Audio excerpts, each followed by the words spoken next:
So the jury for the Georgia election interference has been sworn in. Hopefully, these people will decide to charge Trump for his attempt at election interference in Georgia. Stateside to Fulton County, Georgia, where that investigation is getting underway. CBS News congressional correspondent Nicole Killian joins us now. Nicole, good to see you. I know you have covered every inch of the lead up to all of this, and now we finally have a selection of grand jurors in this case. Can you kind of take a step back and tell us what this is exactly about? And then also, who are these grand jurors that have been selected?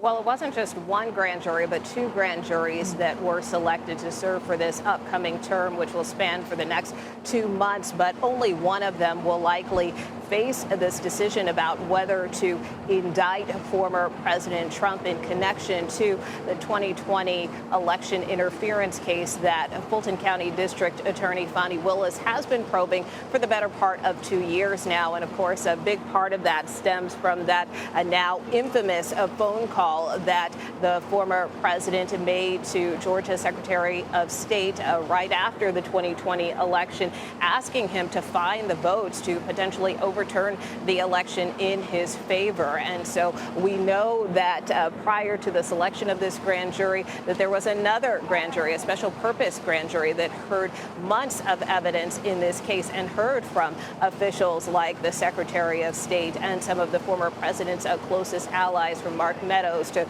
Rudy Giuliani. And so that has really brought us to this moment where now these two panels have been selected. As I mentioned, one of them will eventually hear evidence from the district attorney, Fani Willis, and then they will have the power to potentially indict. And so the district attorney has made clear that that charging decision could come later this summer. Now that this grand jury has been selected, we do expect that she will present that evidence at some point in the coming weeks, followed by a charging decision once this grand jury decides whether to indict or not.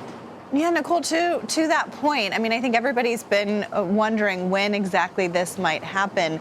Do we have any better sense of when the district attorney might bring possible charges now that we actually have a grand jury being established? Well, the district attorney has been pretty deliberate about the timetable here. She sent out 2 letters this spring, both to law enforcement and to the county's chief judge, notifying them that she intends to make that charging decision this summer, sometime between today and September 1st. But she has since narrowed that time frame to a period between July 31st and August 18th. And that is when she says that a good portion of her staff, about 70% of her staff, will be working remotely. And she has also asked judges, for instance, not to schedule any trials during that period. So that is likely potentially the window when this grand jury panel could hear more evidence, when the district attorney could present her case. And as I noted, a decision could be returned at some point. Caitlin.